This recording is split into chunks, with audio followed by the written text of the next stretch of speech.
السلام علیکم ورحمۃ اللہ وبرکاتہ۔ الحمدللہ رب العالمین والصلاة والسلام علی اشرف الانبیاء والمرسلین نبینا محمد وعلی آلہ وصحبہ اجمعین، اما بعد۔ خواتین و حضرات، آج ہمارا یہ تیسرا درس ہے اور آج کے روز ہم آپ کے سامنے وطر کے کچھ ضروری مسائل بیان کریں گے۔ ہم نے جیسا کہ پہلے ہی یہ اعلان کر دیا تھا کہ آج کے درس میں وطر کے تعلق سے کچھ بیان وغیرہ کیے جائیں گے۔ وطر کا جو مسئلہ ہے یہ بہت ہی اہم مسئلہ ہے اور بڑے اختلاف بھی ہیں اس کے اندر، الگ الگ مکتب فکر کے، اور اسی طریقے سے الگ الگ مکتب فکر کے علماء اکرام کے درمیان اختلاف پایا جاتا ہے۔ ہم تمام لوگوں کی ذمہ داری ہے کہ ہم لوگ بغیر کسی کی توہین کیے صحیح مسئلے کو جانیں، صحیح مسئلے سے باخبر رہیں، تاکہ قرآن اور سنت کے جو قریب عمل ہے وہ ہم کر سکیں۔ تو اس سلسلے میں سب سے پہلی بات جو ہے وہ یہ کہنا ہے ہمیں کہ وطر کے معنی کیا ہوتا ہے۔ وطر کے معنی ہوتا ہے طاق، یعنی 1 3 5 7 9 11 13، یہ جو گنتی کا سلسلہ ہے 1 3 5 ایسے، اس کو طاق کہا جاتا ہے۔ وطر کے معنی ہی طاق ہوتا ہے۔ ان اللہ وطر ویحب الوطر، اللہ تبارک و تعالیٰ وطر ہے اور وطر کو پسند کرتا ہے، ایسی ایک حدیث کے اندر لکھا ہوا ہے، تو آپ اس کے بارے میں جانتے ہیں۔ اب جو ہے وطر کا حکم کیا ہے، وطر کی نماز کا جو ہے حکم کیا ہے۔ آپ جانتے ہیں کہ یہ نماز عشاء کے بعد پڑھی جاتی ہے، لیکن اب اس کی تفصیل ہم آپ کے سامنے بیان کریں گے۔ وطر کا حکم کیا ہے؟ کیا وطر کی نماز فرض ہے؟ وطر کی نماز واجب ہے؟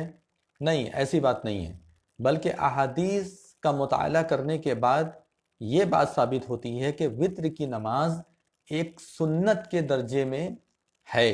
جس طریقے سے سنت نماز ہوتی ہے اسی طریقے سے وطر کی بھی نماز ہے۔ یہ اور بات ہے کہ اس نماز کا درجہ اور سنتوں سے تھوڑا بڑھ کر کے ہے۔ ایک حدیث کے اندر ہے کہ لیس الوطر بحتم کہیئت المکتوبہ، کہ وطر جو ہے ایسے نہیں ہے جس طریقے سے فرض نمازیں ہوتی ہیں، ویسی وطر کی نماز نہیں ہے۔ ولیکن سنہ، بلکہ کیا ہے، یہ ایک سنت ہے۔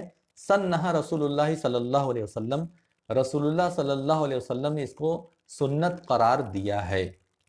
رسول اللہ صلی اللہ علیہ وسلم نے اس نماز کو سنت قرار دیا ہے۔ تو اس سے یہ سمجھ میں آتا ہے، یہ ایک صحابی کا قول ہے، ترمذی میں آپ اس کو پڑھ سکتے ہیں۔ تو اس میں واضح طور پہ یہ بات سمجھ میں آ رہی ہے کہ اس نماز کو واجب کے درجے میں نہیں رکھا گیا ہے۔ اگر واجب کے درجے میں رکھا جاتا تو یہاں پر صحابی رسول یہ نہیں کہتے کہ سنہ، کہ یہ سنت ہے، سنہ رسول اللہ صلی اللہ علیہ وسلم، اس کو رسول اللہ صلی اللہ علیہ وسلم نے سنت کا درجہ دیا ہے۔ اسی طریقے سے ایک حدیث ہے، اس سے دلیل لے کر کے بعض لوگ کہتے ہیں کہ یہ نماز فرض ہے یا واجب کے دائرے میں آتی ہے۔ تو وہ حدیث کیا ہے؟ وہ حدیث ہے فمن لم یؤتر فلیس منا، کہ جو آدمی وطر کی نماز نہیں پڑھتا وہ ہم میں سے نہیں ہے۔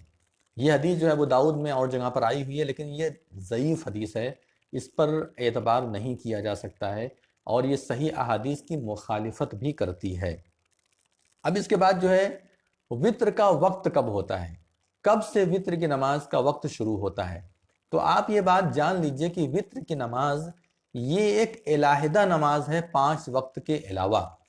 یعنی بہت سارے لوگ ایسے ہیں جو عشاء کی نماز کے ساتھ وطر کی نماز کو جوڑ دیتے ہیں اور یہ سمجھتے ہیں کہ وطر کی نماز جو ہے وہ عشاء کی نماز کے ساتھ ہے۔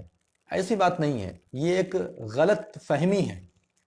وطر کی جو نماز ہوتی ہے وہ بالکل الگ ہوتی ہے۔ اب عشاء کی نماز کا وقت کب تک ہوتا ہے؟ آدھی رات تک ہوتا ہے، لیکن وطر کی نماز کا وقت آدھی رات تک نہیں ہوتا، بلکہ وطر کی نماز کا وقت جو ہے صبح تک رہتا ہے۔ صبح مطلب فجر ہونے سے پہلے پہلے تک، فجر کی جو اذان ہوتی ہے، جب سحری کا وقت ختم ہوتا ہے تب تک آپ وطر کی نماز پڑھ سکتے ہیں، اور وطر کی نماز آخری رات میں ہی پڑھنا افضل ہے۔ اگر آپ کو یہ یقین ہے کہ میں رات میں اٹھوں گا اور اس کے بعد کچھ نماز پڑھوں گا تہجد وغیرہ، یعنی عام دنوں میں، صرف رمضان ہی نہیں بلکہ عام دنوں کی بات ہے، تو ایسی صورت میں بہتر یہ ہے کہ وطر کی نماز عشاء کے ساتھ نہ پڑھی جائے، بلکہ آخری وقت میں وطر کی نماز پڑھی جائے۔ یعنی جب آپ فجر سے پہلے جب آپ چاہیں تو اس وقت تہجد کے بعد اس کو پڑھ سکتے ہیں۔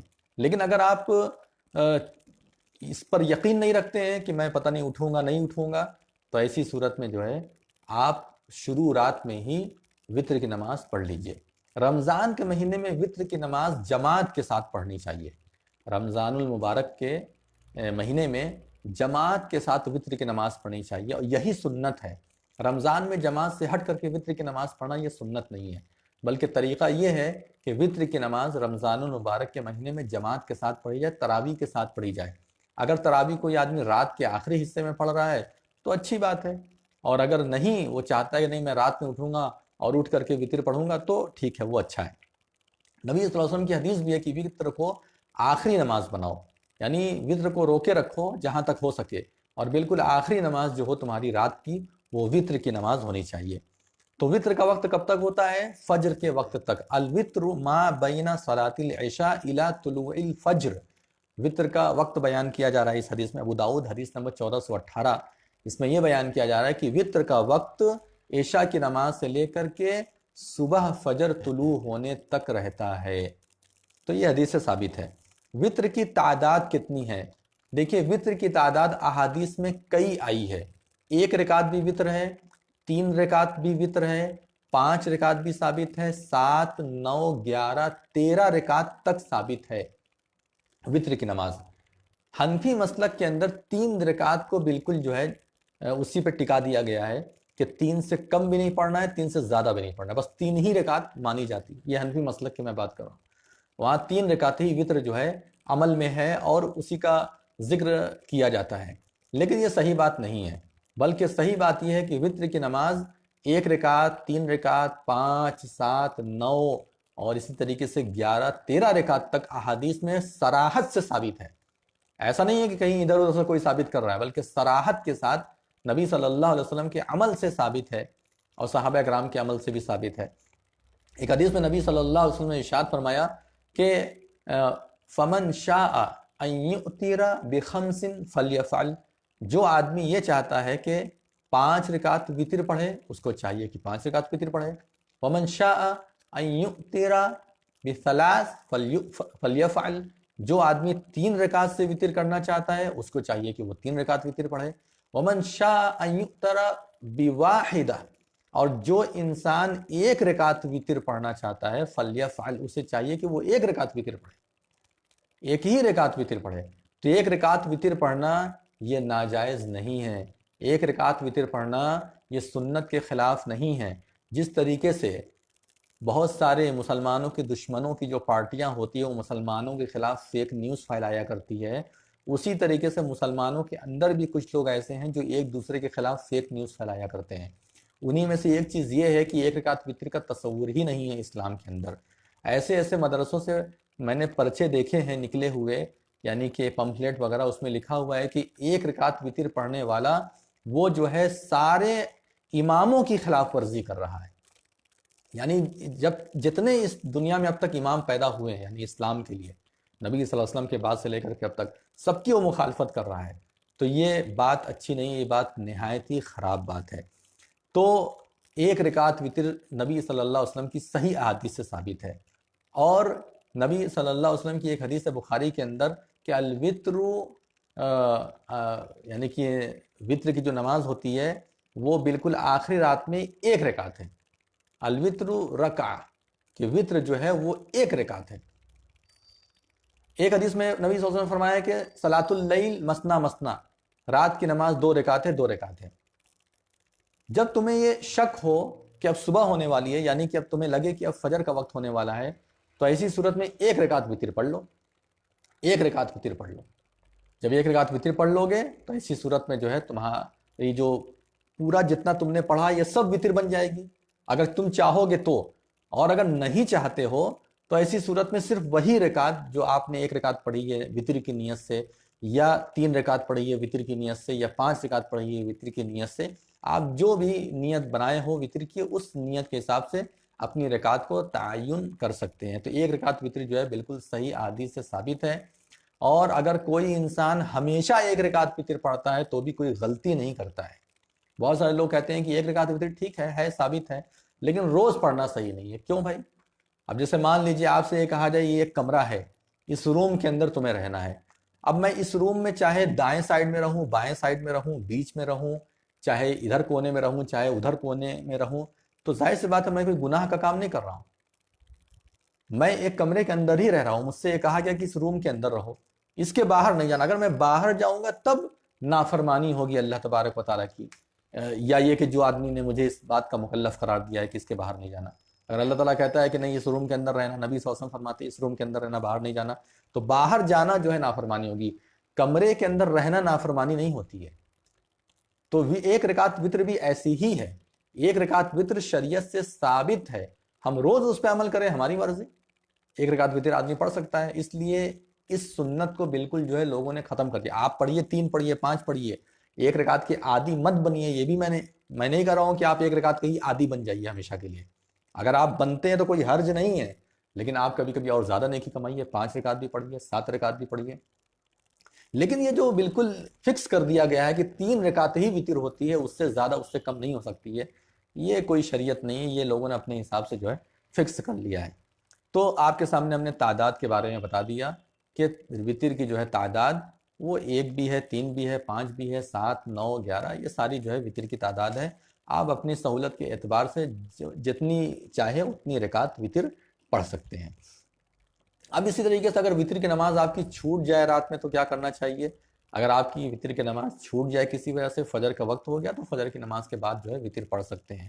من نام عن وترہ فلیصلی اذا اصبح، جو آدمی وتر کی نماز پڑھنا بھول جائے جب اس کو یاد آئے، یعنی صبح میں، فلیصلی اذا اصبح، جب اس کو یاد آئے صبح کے وقت میں، تو وہ اس کی جو ہے قضا کر دے۔ تو اس سے کیا سمجھ میں آیا کہ وتر کی نماز جو ہے یہ اگر چھوٹ جائے تو آپ صبح میں پڑھ سکتے ہیں، اس میں کوئی حرج کی بات نہیں ہے۔ اسی طریقے سے وتر کی نماز میں آپ قرات کیا کریں گے؟ اگر 3 رکعت کی وتر پڑھ رہے ہیں تو ایسی صورت میں قرات کیا ہے؟ پہلی رکعت میں سبح اسم ربک الاعلی، دوسری رکعت میں قل یا ایھا الکافرون، اور تیسری رکعت میں قل ھو اللہ احد۔ یہ 3 رکعت میں 3 صورتیں نبی صلی اللہ علیہ وسلم سے ثابت ہیں۔ اگر آپ 3 رکعت وتر پڑھتے ہیں تو ایسی صورت میں جو ہے ایک مسئلے پر غور کیجئے۔ اگر آپ 5 پڑھ رہے ہیں، 7 پڑھ رہے ہیں تو اس کا ایک الگ مسئلہ ہے، ایک رکعت پڑھ رہے ہیں تو کوئی مسئلہ ہی نہیں ہے۔ آپ کھڑے ہوئیے، اللہ اکبر کہیے اور ہاتھ باندھ لیجئے، اور ایک رکعت جیسے ہی پوری ہو سلام پھیر دیجئے، یہ آپ کی ایک رکعت وتر ہو گئی۔ لیکن اگر آپ 3 رکعت وتر پڑھ رہے ہیں تو ایسی صورت میں شریعت نے کیا حکم دیا ہے، کیسے طریقہ بتایا ہے؟ نبی صلی اللہ علیہ وسلم نے ایک حدیث کے اندر ارشاد فرمایا کہ تم میں سے کوئی بھی شخص وتر کی نماز کو مغرب کے مشابہ نہ کرو۔ اگر 3 رکعت پڑھ رہے ہو تو، اگر 3 رکعت وتر پڑھ رہے ہو تو مغرب کے مشابہ نہ کرو، مغرب کے جیسی مت پڑھو۔ مغرب میں کیا ہوتا ہے؟ 2 رکعت پر بیٹھتے ہیں، اتحیات پڑھتے ہیں، پھر سیدھے کھڑے ہو جاتے ہیں، اور تیسری رکعت پوری کر کے اتحیات، درود شریف اور سلام، دعائے معصورہ پڑھ کے سلام پھیر دیتے ہیں۔ لیکن وتر میں اگر آپ 3 رکعت استعمال کر رہے ہیں، یعنی 3 رکعت وتر پڑھ رہے ہیں، تو ایسی صورت میں جو ہے 3 رکعت وتر مغرب کے طرح نہیں ہونی چاہیے۔ کیسے ہونی چاہیے؟ نبی صلی اللہ علیہ وسلم کے عمل، صحابہ اکرام کے عمل سے یہ ثابت ہوتا ہے کہ وتر اگر 3 رکعت آپ پڑھ رہے ہیں تو اس کو مختلف کر دیجئے، الگ کر دیجئے، دوسری رکعت میں مت بیٹھیے۔ یہ صحیح حدیث سے ثابت ہے، جب نبی صلی اللہ علیہ وسلم نے 3 رکعت وتر پڑھی ہے تو اس کو 2 طریقے سے پڑھی گی۔ ایک تو 2 رکعت پر سلام نہیں پھیرا، نہ اتحیات میں بیٹھے، کچھ نہیں کیا، یعنی پہلی رکعت پڑھی، دوسری رکعت پڑھ کے تشہد میں بیٹھ گئے، معاف کیجئے، پہلی رکعت پوری کی اور دوسری رکعت تشہد میں نہیں گئے، بلکہ دوسری رکعت پڑھ کے بھی سیدھے کھڑے ہو گئے۔ پہلی رکعت پڑھی، دوسری رکعت میں بھی سیدھے کھڑے ہو گئے اور تیسری رکعت مکمل کر دی۔ اور دوسرا طریقہ یہ ہے کہ 2 رکعت میں سلام پھیرا جائے، یعنی ایک رکعت پڑھ لیجئے، دوسری رکعت بھی بیٹھ کر کے پڑھیے، اور دوسری رکعت جب ہو جائے تو اتحیات، درود شریف، دعائے معصورہ، ان تمام چیزوں کو پڑھ کر کے سلام پھیر دیجئے اور پھر ایک رکعت پڑھیے۔ یہ 3 رکعت وتر پڑھنے کا 2 طریقہ احادیث سے ثابت ہے، اس کے علاوہ کوئی طریقہ بھی 3 رکعت وتر پڑھنے کا ثابت نہیں۔ سلف صالحین اور جتنے بھی ائمہ اکرام تھے پرانے وقت کے، سب لوگوں نے 3 رکعت وتر اگر پڑھی ہے تو اس پر یہی اہتمام کیا ہے۔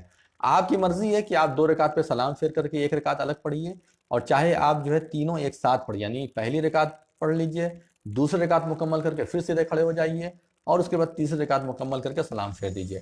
یہ آپ کے اوپر جو ہے ڈیپینڈ کرتا ہے، لیکن کسی بھی صورت میں مغرب کے طرح 3 رکعت وتر نہیں پڑھنا چاہیے۔ احادیث نے اس کی ممانعت آئی ہے، اور صحابہ اکرام اور ائمہ اکرام نے مغرب کے طرح 3 رکعت وتر نہیں پڑھی ہے۔ اب اس کے بعد ایک مسئلہ یہ آتا ہے کہ قنوت یعنی وطر میں قنوت ہوتا ہے، تو دعائے قنوت کرنا یہ بھی سنت ہے، یہ بھی آپ جان لیجئے۔ بعض لوگوں کے ہاں دعائے قنوت کرنا واجب ہے، واجب نہیں ہے۔ جب نماز ہی واجب نہیں ہے تو دعائے قنوت جو ہے کرنا واجب کہاں سے ہو جائے گا؟ یہ سب سنت ہے، تو دعائے قنوت کرنا سنت ہے، آپ دعائے قنوت کیجئے، یہ نبی صلی اللہ علیہ وسلم کی سنت تھی۔ اب کیسے دعائے قنوت کرنا چاہیے؟ بعض لوگ کہتے ہیں کہ رکوع سے پہلے کریں، بعض لوگ کہتے ہیں رکوع کے بعد کریں۔ اس معاملے میں صراحت کے ساتھ حدیث موجود ہے کہ نبی صلی اللہ علیہ وسلم نے دعائے قنوت رکوع سے پہلے کی، قنوت نازلہ رکوع کے بعد کیا، دعائے قنوت رکوع سے پہلے کی۔ لیکن بے شمار صحابہ اکرام کا دعائے قنوت میں یہ عمل رہا ہے کہ وہ رکوع کے بعد دعائے قنوت کرتے تھے۔ ابی ابن کعب اور بھی بڑے بڑے صحابی جو کہ تراویح باقاعدہ پڑھاتے تھے عمر رضی اللہ عنہ کے زمانے میں، وہ لوگ بھی جو ہے رکوع کے بعد جو ہے دعائے قنوت کرتے تھے۔ تو اس سے یہ سمجھ میں آتا ہے کہ اس کی گنجائش ہے، یہ لڑنے جھگڑنے والا معاملہ نہیں ہے۔ ہاں رکوع سے پہلے کرنا افضل ہوگا، اس لیے افضل ہوگا کیونکہ نبی صلی اللہ علیہ وسلم سے صراحت سے دلیل مل رہی ہے کہ رکوع سے پہلے نبی صلی اللہ علیہ وسلم دعائے قنوت کرتے تھے۔ آپ ماحول دیکھ لیجئے، کہاں کے لوگ زیادہ کس چیز کو پسند کر رہے ہیں۔ اگر رکوع کے بعد کرنے سے جھگڑا ہو سکتا ہے تو آپ رکوع سے پہلے کیجئے، رکوع سے پہلے کرنے پہ کہیں جھگڑا ہو سکتا ہے تو آپ رکوع کے بعد کر لیجئے۔ اسی لیے شریعت نے اس طرح کی چیزوں کی گنجائش رکھی ہے، اور اس میں لڑائی جھگڑا پیدا نہ ہو، اس میں حکمت سے کام کرنے کی ضرورت ہے۔ دونوں طرح کے اعمال ثابت ہیں، اس میں کوئی بھی قباحت نہیں ہے۔ آپ رکوع سے پہلے بھی کر سکتے ہیں، رکوع کے بعد بھی کر سکتے ہیں۔ زیادہ اس میں جھگڑا فساد مت کیجیے، زیادہ اس میں بحث مت کیجیے، اپنی بات کو بالکل ثابت کرنے کے لیے اڑ مت جائیے کہ نہیں میں جو کر رہا ہوں رکوع سے پہلے وہی کر صحیح ہے، یا میں جو کر رہا ہوں رکوع کے بعد وہی صحیح ہے۔ تھوڑا سا اپنے دل کو کھولنے کی عادت ڈالیے، تھوڑا سا اپنے اندر کی تنگی کو دور کیجیے، اور تھوڑا سا شرح صدر اپنے اندر پیدا کیجیے۔ سینہ کھولنے کا جو مادہ ہوتا ہے کہ دو چار صحیح باتیں اگر ہیں، دو چار صحیح مشورے ہیں، اگر ثابت ہیں صحیح احادیث سے یا قرآن کی آیت سے، تو ماننے کا جذبہ اپنے اندر پیدا کیجیے۔ ہر جگہ لڑائی جھگڑا کرنا، ہر مسئلے کو طول دینا، ہر مسئلے پہ بحث مباحثہ شروع کر دینا، یہ کوئی اچھے مسلمان ہونے کی نشانی نہیں ہے۔ لہٰذا اس کا جو ہے ثبوت ملتا ہے، دونوں میں سے آپ کسی چیز پر بھی عمل کر سکتے ہیں۔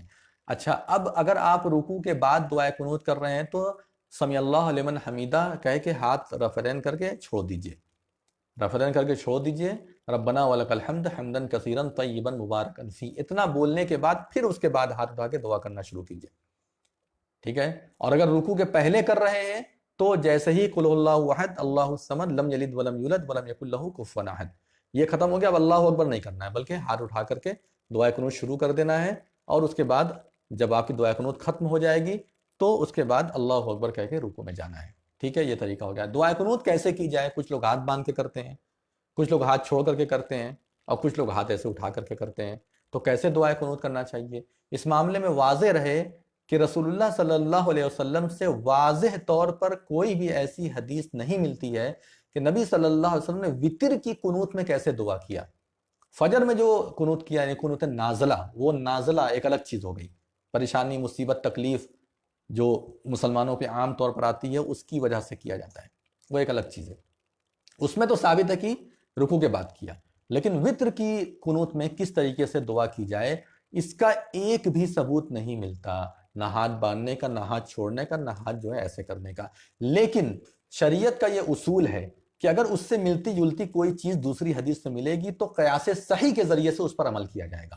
مثلا کوئی آدمی اگر یہ کہتا ہے کہ قرآن میں دکھاؤ اپنے ماں باپ کو مت مارو، قرآن میں دکھاؤ اپنے ماں باپ کو مت مارو، تو ہم نہیں دکھا سکتے، لیکن قرآن میں یہ لکھا ہوا ہے کہ اپنے ماں باپ کو اف تک مت کہو، تو جب اف کہنا حرام ہو گیا تو مارنا پیٹنا تو بدرجہ اولا حرام ہوا نا۔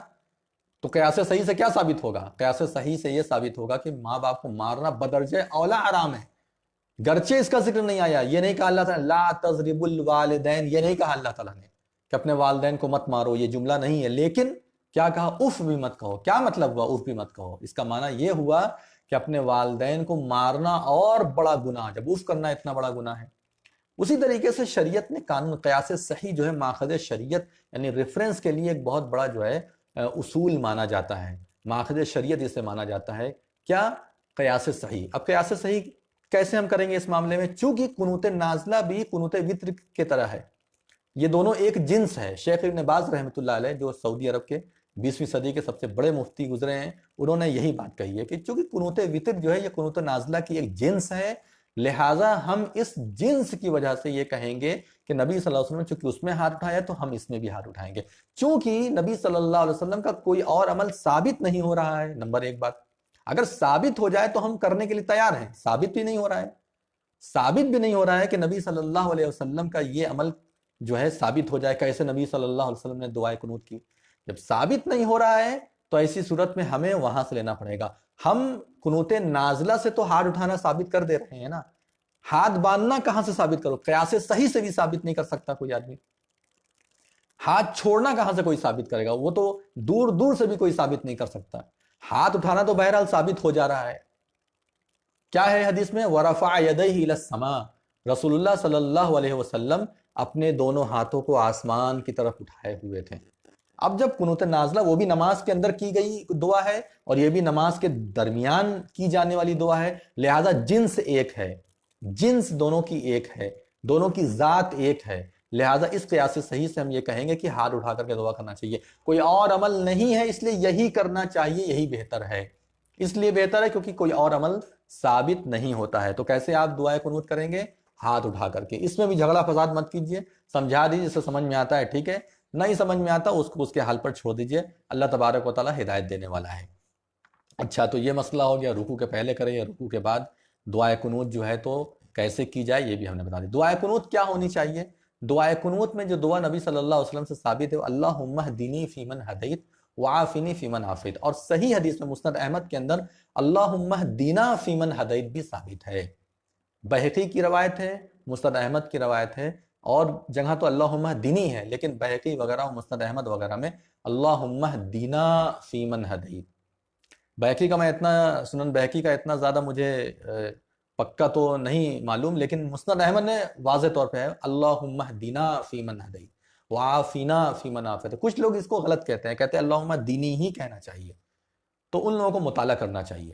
مطالعہ کریں گے تو انشاءاللہ سمجھ میں آئے گا۔ باقاعدہ جمع کے صیغے کے ساتھ موجود ہے یہ دعا، اس لیے جمع کے صیغے کے ساتھ دعا کرنا چاہیے، کر سکتے ہیں۔ خاص طور سے کب؟ جب کہ ہم اجتماعی طور پر پڑھا رہے ہوں، سب کو ہمیں اس میں شامل کرنا چاہیے۔ قنوت نازلہ میں کیا تھا؟ نبی صلی اللہ علیہ وسلم دعا کر رہے تھے، پیچھے سب لوگ آمین کہہ رہے تھے۔ یہ تھوڑی نبی صلی اللہ علیہ وسلم جو کہہ رہے تھے پیچھے بھی وہ لوگ بول رہے تھے، نہیں، پیچھے آمین کہہ رہے تھے۔ دعا کا مطلب ہی، اجتماعی دعا جب ہوتی ہے تو اس کا مطلب ہی یہی ہے کہ دعا ایک آدمی کرے گا اور باقی لوگ آمین کہیں گے۔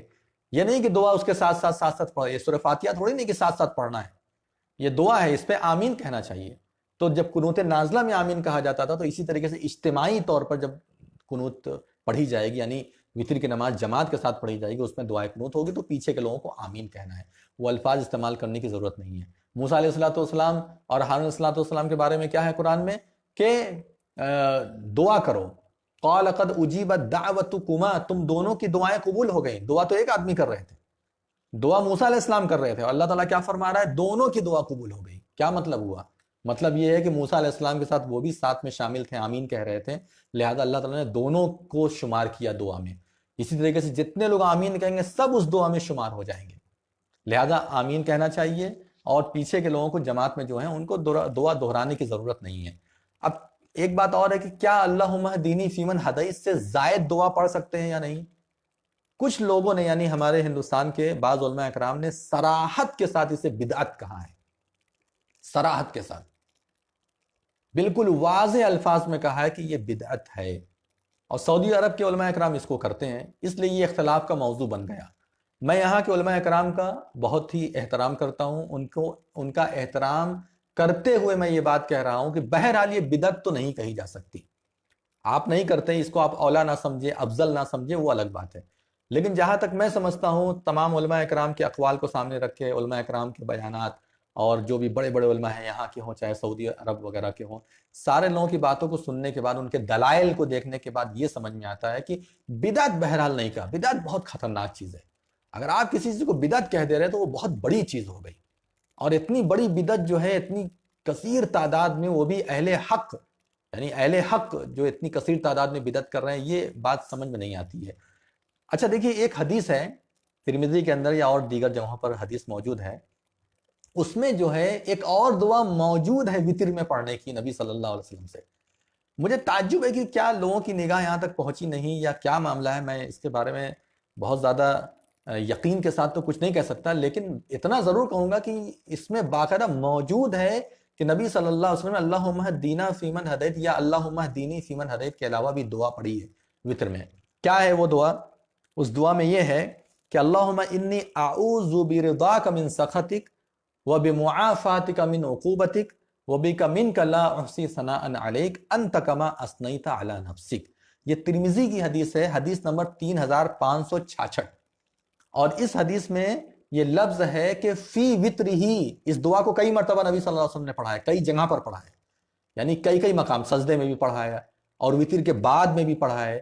لیکن ترمذی میں یہ جو حدیث نمبر آپ کو میں نے بتایا 3566، اس میں باقاعدہ موجود ہے کہ فی وطر ہی، اپنی وطر کی نماز میں پڑھا، یعنی وطر کی نماز کے دوران، بعد میں نہیں، پہلے نہیں بلکہ دوران پڑھا.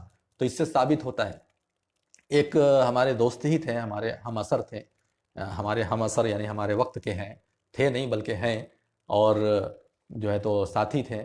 جب انہوں نے اس طرح کا اعتراض کیا تو میں نے یہ حدیث کھول کر کے دکھائی. جب یہ حدیث کھول کر کے دکھائی، چونکہ آپس میں تکلف نہیں تھا، ہم لوگ جو ہے آپس کے ساتھی تھے، کوئی تکلف نہیں تھا. جب دکھایا ہم نے کہ دیکھیے یہ کیا ہے، یہ تو وطر کے اندر پڑھنی. کہا کہ واللہ میری نظر آج تک اس پر نہیں پہنچی تھی. وہ خود بول رہے ہیں کہ آج تک میری نظر اس پر نہیں پہنچی تھی کہ یہ حدیث ہے. تو کبھی کبھی علم کی کمی ہو جاتی ہے، ہم فوری طور پہ کسی چیز کو بدعت کہہ دیتے ہیں. پہلے پورا یقین کر لیجئے کہ اتنی بڑی تعداد علماء عرب کی کیا بدعت کر رہی ہے، اس لیے سوچنے کی ضرورت ہے. ہاں اس میں ایک شرط ہے، ثابت شدہ دعائیں آپ کریے، اپنے من سے بنا کر کے دعائیں کرنے سے پرہیز کیجئے، ثابت شدہ دعائیں کیجئے. اور نمبر 2 بات جو ہے وہ یہ کہ دعا کرتے وقت اتنی ہی لمبی کرنا چاہیے کہ عوام اس کو سہ سکے. بوڑھے بھی ہیں، بچے بھی ہیں، مریض بھی ہیں، کوئی شوگر کا پیشنٹ ہے، کسی کو پیشاب کی بیماری ہے، سب طرح کے لوگ اس کے اندر ہیں. لہٰذا اس کا آپ خیال کیجئے کہ آپ اتنی بھی لمبی نہ کر دیے کہ اگلے دن سے سب لوگ کہے بھیا اس سے اچھا ہے کہ چھوٹی سی کر کے ختم کر دو. 2-4 اچھی دعائیں کر لیجئے جو نبی صلی اللہ علیہ وسلم سے ثابت ہے. آج کے حالات بھی ویسے ہیں، آج تو قنوت نازلہ فرض ہے. آج تو ایسے حالات ہیں، نازلہ وغیرہ جو ہے فرض کا مطلب آپ یہ مت سمجھیں کہ اللہ تعالیٰ کا حکم ہے.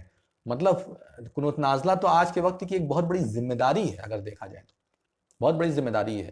اللہ رب العالمین دیکھیے، اللہ تبارک و تعالیٰ ہم لوگوں پر رحم فرمائے. کتنی مصیبت ہے مسلمانوں کے اوپر، جگہ جگہ مارا جا رہا ہے، پیٹا جا رہا ہے جگہ جگہ، اور اتنی بڑی وبا نازل ہوئی ہے. تو بہرحال تھوڑا 2-3 دعائیں اگر ہم نے اضافہ کر دیا تو وہ بدعت نہیں ہو جائے گی. ہمارے یہاں بعض لوگ اس کو فوری طور پہ بدعت کہتے ہیں، یہ تھوڑا مجھے سمجھ میں نہیں آتا. تھوڑا اس پہ غور کرنا چاہیے، فوری طور پہ بدعت نہیں کہہ دینا چاہیے. تو یہ چیزیں آپ کے سامنے ہم نے بیان کر دی. اب وطر کے بعد آپ کو کیا پڑھنا چاہیے؟ نبی صلی اللہ علیہ وسلم کی حدیث ہے کہ سبحان الملک القدوس. کون سی دعا پڑھنی چاہیے؟ سبحان الملک القدوس. جب آپ وطر کے سلام پھیر کے فارغ ہو جائیں تو پڑھیے سبحان الملک القدوس. اور تیسری مرتبہ تھوڑا سا قدوس کے لفظ کو اور زور سے تھوڑا پڑھنا چاہیے، جیسے سبحان الملک القدوس، سبحان الملک القدوس، سبحان الملک القدوس. تھوڑا سا ذرا سا بلند آواز میں بولنا چاہیے، تھوڑا، بہت زیادہ بھی نہیں، ہلکا تھوڑا سا بلند. تو یہ اتنی چیزیں ہیں وطر کے تعلق سے. ہم نے کوشش کی کہ آپ کے سامنے بہت ساری چیزیں رکھیں، اور اس میں بہت سارے شک شبہ ہیں، ڈاؤٹ ہیں، اور لوگوں کے اندر الگ الگ طرح کی مسائل پائے جاتے ہیں، لوگ شک شبہ کے شکار ہیں. اس لیے میں نے بہتر سمجھا کہ آپ کے سامنے یہ مسائل رکھے جائیں. اللہ تبارک و تعالیٰ سے دعا کرتے ہیں کہ اللہ رب العالمین تو ہم تمام لوگوں کو صحیح سنت کے مطابق عمل کرنے کی توفیق عطا فرما، اور ہم تمام لوگوں کو قرآن احادیث سے قریب کر دے. سنت سے ہمیں محبت کرنے کی توفیق عطا فرما، اور سنت کے مطابق ہمیں زندگی گزارنے کی توفیق عطا فرما. اے الہ العالمین، اے رب العالمین، ہم تمام لوگ بڑی مصیبت میں گھرے ہوئے ہیں، تمام مسلمانوں کے اوپر رحم فرما دے. اللہ تبارک و تعالیٰ مسلمانوں کی عزت آبرو کی حفاظت فرما دے. اللہ رب العالمین مسلمانوں کو جس طریقے سے اس دنیا میں دیکھا جا رہا ہے، خاص طور سے آج کل ہمارے ملک میں جس نظر سے دیکھا جا رہا ہے، یہ بہت ہی خطرناک ہے. اللہ رب العالمین ہماری عزت کا سوال ہے، ہماری آن بان شان کا سوال ہے. اللہ رب العالمین تو ہماری عزت کی حفاظت فرما، تو ہماری شان کی حفاظت فرما. اللہ رب العالمین جب مسلمانوں کو مارا جاتا ہے، پیٹا جاتا ہے، مسلمانوں کو تکلیف پہنچائی جاتی ہے، تو اسلام کا نام بدنام ہوتا ہے. مسلمانوں کے ذریعے سے تیری شریعت کا مذاق اڑایا جاتا ہے، تیرے دین کا مذاق اڑایا جاتا ہے، اور اندر اندر لوگ تیرا بھی مذاق اڑاتے ہیں، تیرے نبی کا بھی مذاق اڑاتے ہیں. نعوذ باللہ من ذالک، اللہ تبارک و تعالیٰ تو ہم تمام لوگوں کے حالات کو بہتر بنا دے۔ گرچہ ان چیزوں سے تجھے کوئی فرق نہیں پڑتا، اسلام تیرا دین ہے، بڑھے گا، بڑھ کر کے رہے گا، لیکن باوجود اس کے ہم تمام لوگ کو تکلیف ہوتی ہے۔ اللہ تبارک و تعالیٰ تو مسلمانوں کو عزت اور شان شوکت عطا فرما، جب تک ہمیں اس دنیا میں زندہ رکھے اسلام اور ایمان پر، جب ہماری وفات کا وقت آئے تو ہمارا خاتمہ بالخیر فرما۔ اللہ رب العالمین جو بھی ٹوٹی پھوٹی عبادتیں ہم تیرے سامنے پیش کر رہے ہیں اس لاک ڈاؤن کے زمانے میں، جو بھی ہم سے ٹوٹا پھوٹا ہو سک رہا ہے، اللہ رب العالمین ہم تیرے سامنے پیش کر رہے ہیں، تو بس اپنے رحم و کرم سے اسے قبول فرما لے، شرف قبولیت تک پہنچا دے۔ اللہ رب العالمین نہ تو ہماری تراویح اس لائق ہے، نہ ہمارا روزہ اس لائق ہو پا رہا ہے اس سال، اور نہ ہی ہماری دیگر عبادتیں اس لائق ہو پا رہی ہیں، تو بس اپنے رحم و کرم سے اسے قبول فرما لے اور ہم تمام لوگوں کو اپنی رحمت میں جگہ عطا فرما دے۔ آمین یا رب العالمین۔ والسلام علیکم ورحمۃ اللہ وبرکاتہ۔ آپ لوگوں سے گزارش ہے کہ وقت میں آئیے، 9:30 بجے شروع کر دیا جائے۔ اگر آپ لوگ کہیں گے کہ اگر یہ وقت صحیح نہیں ہے اور آگے بڑھنا چاہیے تو انشاءاللہ اس پر بھی غور کیا جائے گا۔ بس گزارش یہ ہے کہ وقت پر آئیے، کیونکہ اب ہم انشاءاللہ کل سے ایک ترتیب وار درس شروع کریں گے الگ الگ موضوع پر۔ یہ مسئلے مسائل ضروری تھے جو ہم نے آپ کے سامنے بیان کیے، یہ مسئلے ضروری تھے، آپ اچھے سے سمجھ سکتے ہیں کہ یہ مسئلے ضروری تھے، روزے کے مسائل اور یہ سب وتر وغیرہ تراویح وغیرہ کے مسائل ضروری تھے۔ اب انشاءاللہ العزیز ہم جو ہے کل سے باقاعدہ الگ الگ عنوان پر تقریر پیش کریں گے۔ اللہ تبارک و تعالی ہم تمام لوگوں کو کہنے سننے سے زیادہ عمل کرنے کی توفیق عطا فرمائے۔ آمین یا رب العالمین۔ والسلام علیکم ورحمۃ اللہ وبرکاتہ۔